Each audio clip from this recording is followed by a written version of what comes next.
Hello everyone, this is Scramble from Emotionless Crypto Trading, and today we have another interview video presentation with someone very interesting in the blockchain industry. He's called Raja, and we're going to talk about an ICO which is definitely bringing out some great value. Hey, how's it going?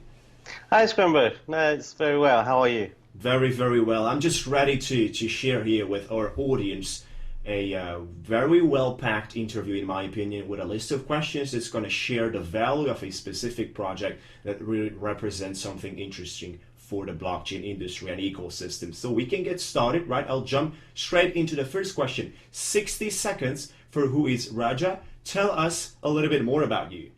Okay, I'm a UK qualified barrister. I've usually worked as the head of legal for a number of brands here, including Colt Telecom, British Telecom.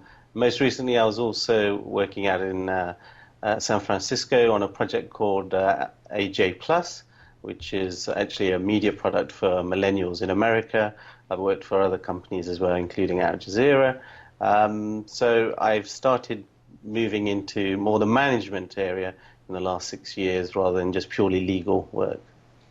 Beautiful. Now let's just head over the blockchain area. Like, what do you like about blockchain?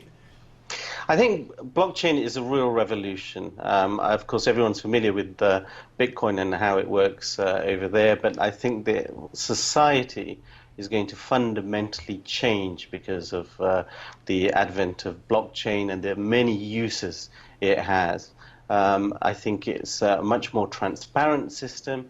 I think the way that we trust people or have the ability to trust people we haven't met is certainly going to change the way we do business.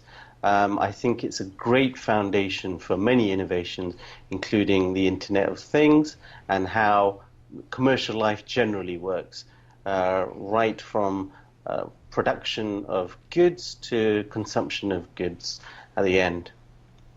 Yeah, that's very right, and it's already happening. So the changes started, right? All these ICOs coming out, projects and cryptos out there are boosting up the ecosystem pretty parabolically. Like we're talking in the charts. I'm a trader and I use these words, so it's already happening, and we can already see the real value in the real world. In some specific countries, you can definitely live on Bitcoins, right? On day by day basis.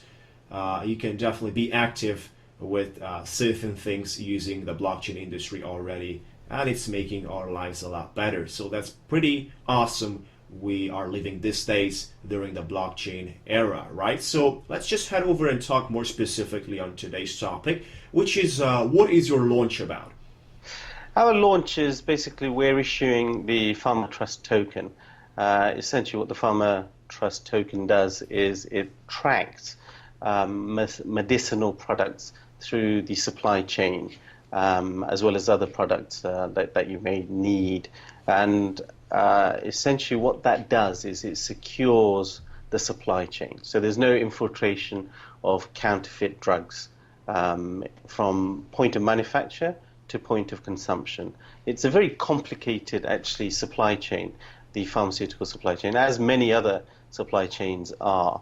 But there's a lot of kind of siloed systems, a lot of fragmentation within this industry. And I think this is where we come in to bring all the parties together and protect the consumer, as well as provide transparency to the pharmaceutical companies, the regulators, and of course, governments. That's beautiful. So you definitely have a use in the market, and not only in the market, but also between the regular people, right? Because this transparency means a lot. Consuming fake products, fake medicines is definitely extremely bad, right? So transparency and the way you are going to conduct a business will eliminate this issue, which is kind of popular nowadays, right? Do you have any sort of statistics or details around fake medicines introduced in the market? Absolutely. The numbers are actually horrendously large. The pharmaceutical industry itself is worth 1.3 trillion per annum. $200 billion of that is actually fake drugs. So you can see how big it is. But let's get away from just the commercial numbers here. Let's think about the 50,000 to 1 million people every year that die because of fake drugs as well. And I'm really passionate about our system.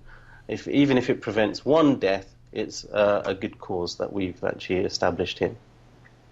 Yeah, that's the real value on preventing this death, which are definitely happening in a lot of the countries, especially because of the spaces and windows the current system is offering to these speculators, right, which are taking advantage of the way the system is set up, right, of course. So, and there's a lot of money involved. That's what's kind of drives people, and that's what kind of drives people in this area talking about those bad people which are taking advantage of diseases and so forth and so forth.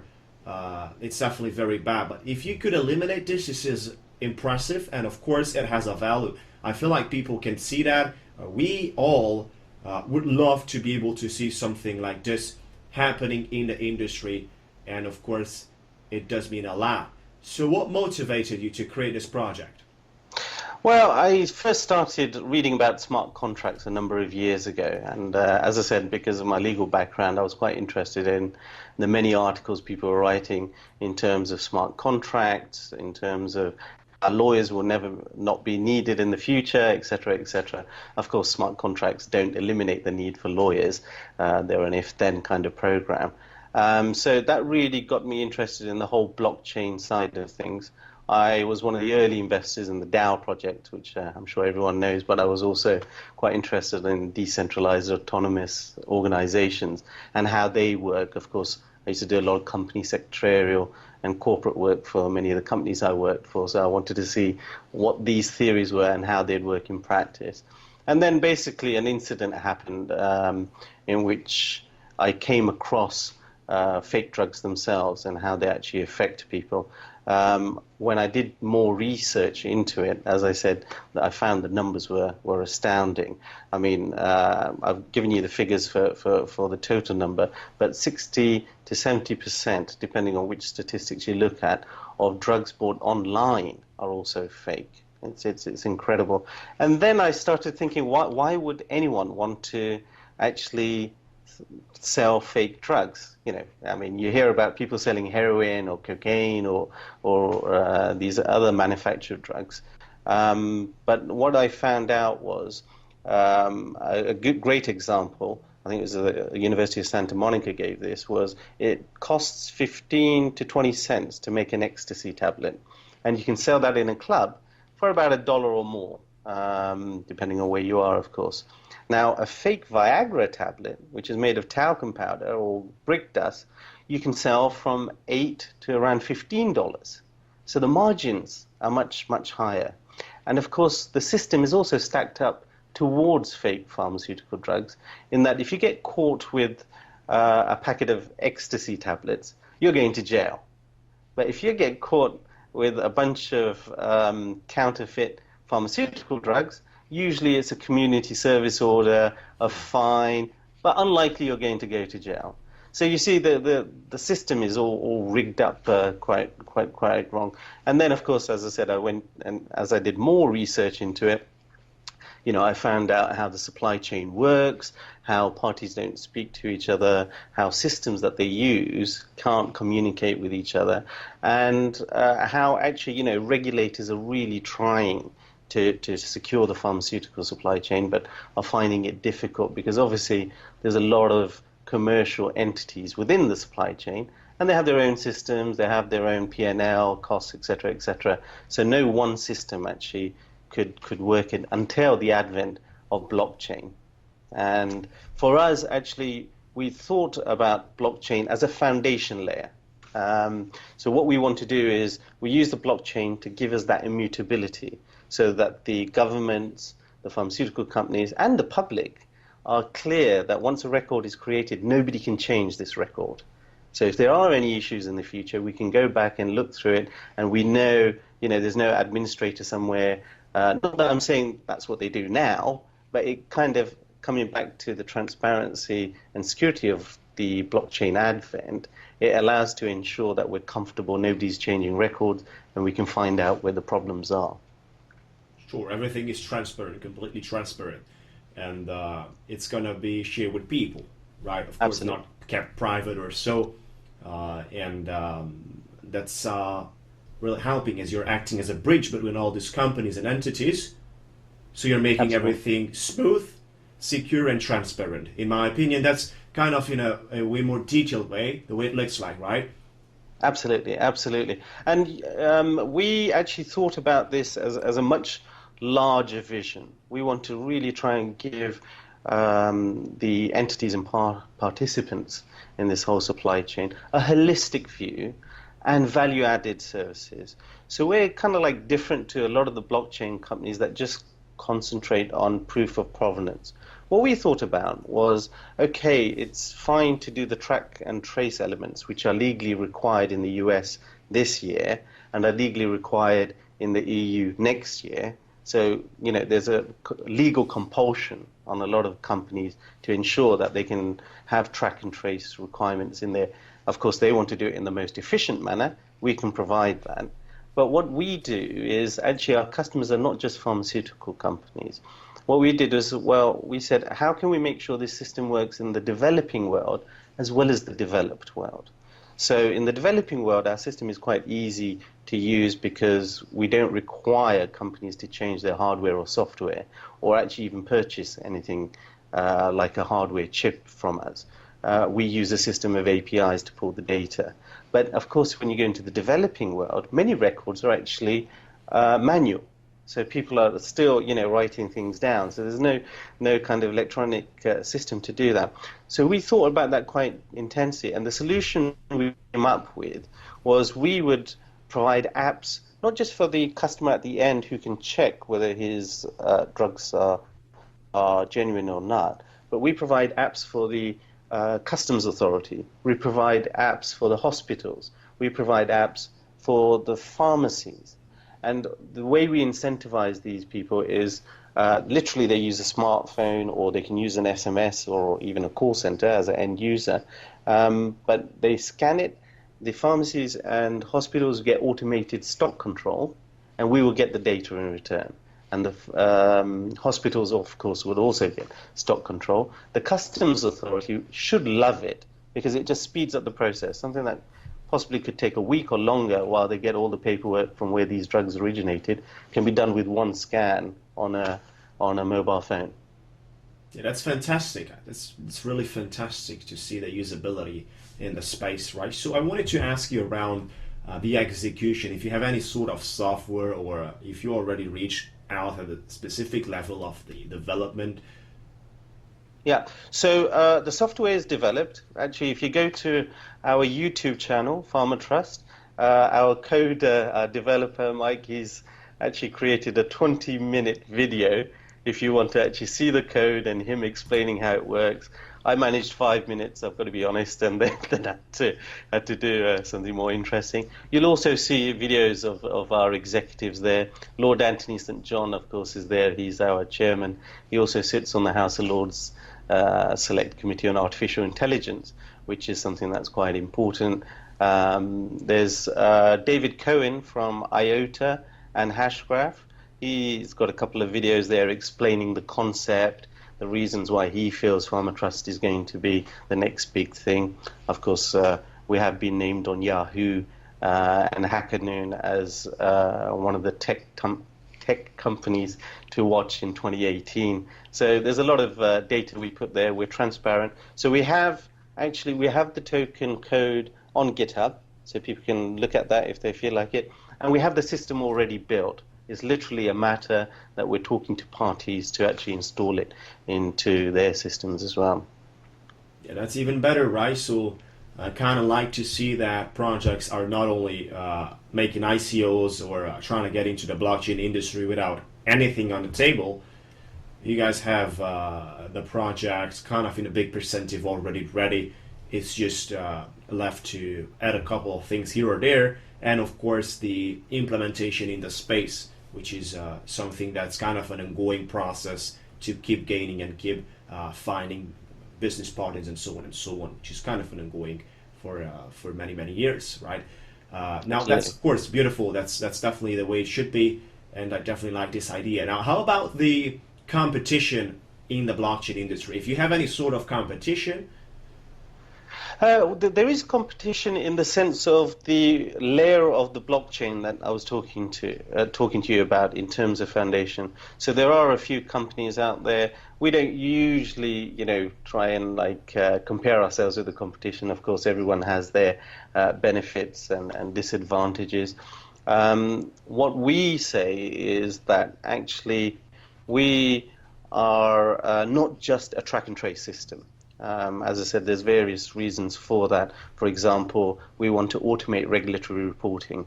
We want to automate audits. We want to automate the payment process within the supply chain process as well.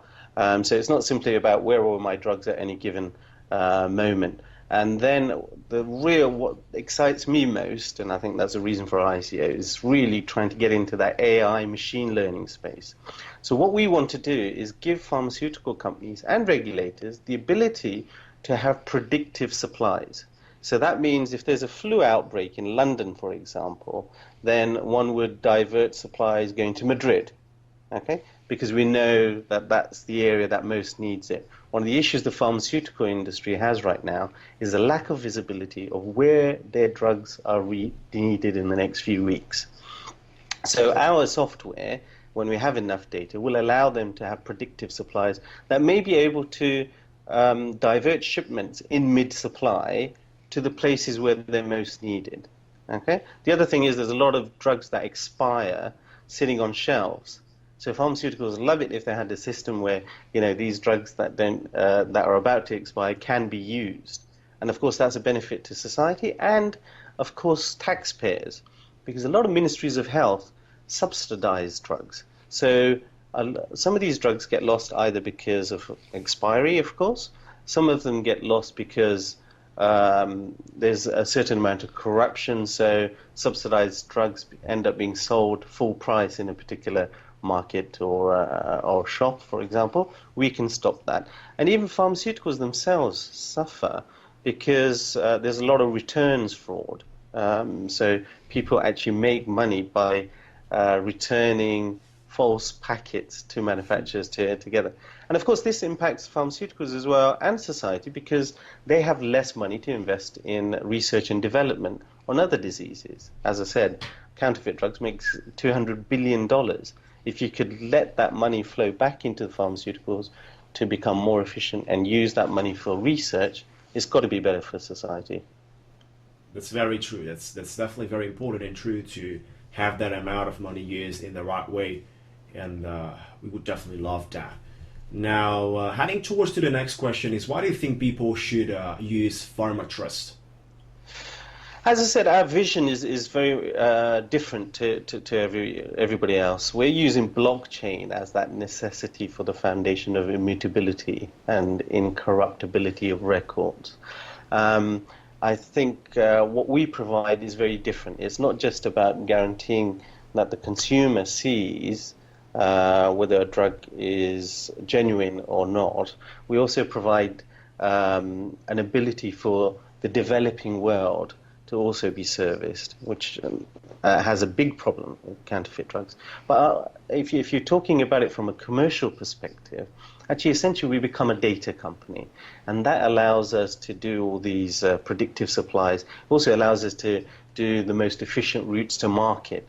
So our revenue streams are actually also diversified. So we have the governments and ministries of health, of course. We have regulators who would need our data dashboards to see what's going on. We have the pharmaceuticals who will also have their own dashboards, so they get a holistic view of their brands and what have you. And we can even help online pharmacies make sure people use them more, simply because we can give the consumer the ability to check that the medicines they order online are actually genuine or not. Yeah, definitely a lot of use. Once again, I'm saying it a lot of the time, seems like in this interview. So it's the truth. I mean, you guys are presenting even for the normal John in the industry, right? For the normal John guy in the day-by-day life, he sees the value in such a service as right now he needs it, but he's not really having it. He's not having any sort of transparency right now. You don't know anything about a product you might buy as a background. You don't know what happened behind the scenes with it, right? So even though this is the offline life, but what about the online life when you're buying from a website? Even worse, even worse. Exactly. Like you said, huge percentage of the products are counterfeit from the online shops, and it's happening. Depends. You don't know where's that located, where's that shop located. You don't know a lot of the things. There's a bunch of questions, and by the numbers you just said, billions and billions involved in these products. It seems that people have no way to control this in an efficient way. So that's why FarmaTrust. FarmaTrust will Absolutely. give, right? That's one of the ideas. Of course, there's also the idea from the development side for all these entities and companies which will have a better business. It's pretty clear for us. Right now, on the other side, what about the token? So what's the purpose of the token in the FarmaTrust ecosystem? So the token itself is a utility token. Essentially, what our tokens will do is, as I said, track medicinal products throughout the supply chain, and that's how it has the perfect use case for blockchain. And at the end of the process, of course, it's burned, and then people have to purchase more to track their drugs through the whole supply chain itself. So they will have to buy probably from exchange or from the ICO, from different positions in order to track and to use the FarmaTrust, right? So the token is kind of the blood in the system of FarmaTrust, from what I can understand. Absolutely. Yep. Great, great. That's beautiful. So it has a purpose. That's what we wanted to see. I mean, every single token needs to have a purpose in the system. Otherwise, it's not gonna have any sort of value in the market. It's not gonna be used by anyone if it's just have a beautiful name, beautiful design, beautiful white paper. Still not gonna be successful.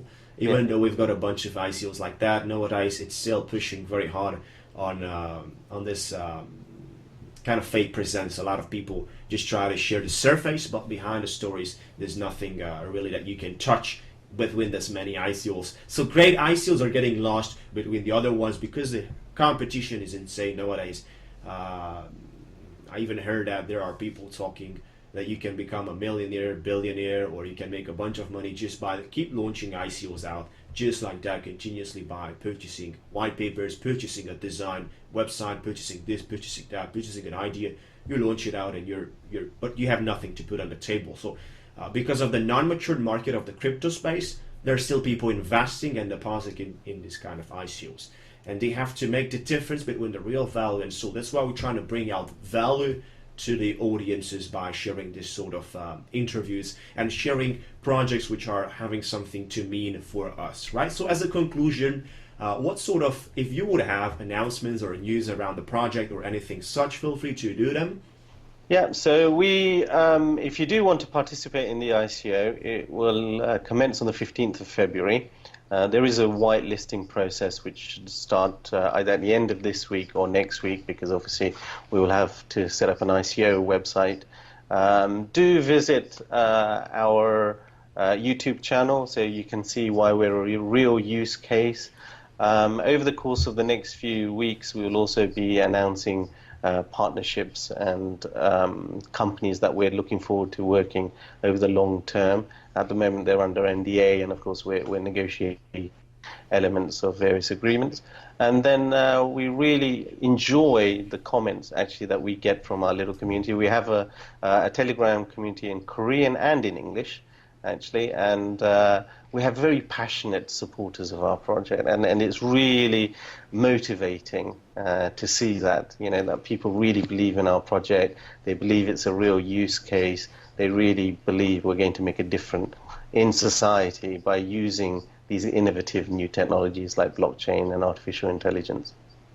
That's very true. That engagement that you see, and especially if it's positive, it pushes you up and it gives you a lot of power to continue to make huge impact in the world, right? So all the links can be found in the description area of this video presentation. I'm just going to show there the official links of the websites and details, right? So you guys can dive into more deep into the white paper, into all these things, right? Especially like Raja said around the YouTube channel. That's where you can find a lot of info. Feel free to surf around it, to look around it, to see if it's interesting for you or not. Just, freedom of searching, and That what makes a lot of people millionaires and billionaires in the future. People who search will definitely find something, if not from money perspective, from information, which is also more valuable sometimes than money. To be informed, to have the information, for us as a trader, for me, it means a lot more than just money, right? So definitely, guys, even just for informational perspectives, look at it and see what you find. It's my opinion and our opinion, I believe. So yeah, that's pretty much all about. Thank you so much for being here. It was my pleasure. It is my pleasure to be here ongoingly with you. And thank you so much, Raja, saying it once again. I'm sure the audience will find some quality information around this video. Absolutely, and thank you so much. It's been a very pleasurable experience being interviewed by you. And if your audience do have any questions, as I said, please pop into our Telegram group. I go there as often as possible if people want to talk to me directly. And of course, our team is always there. That's beautiful, beautiful, and very efficient. Thank you so much, and have a good day. Thank you, and you too.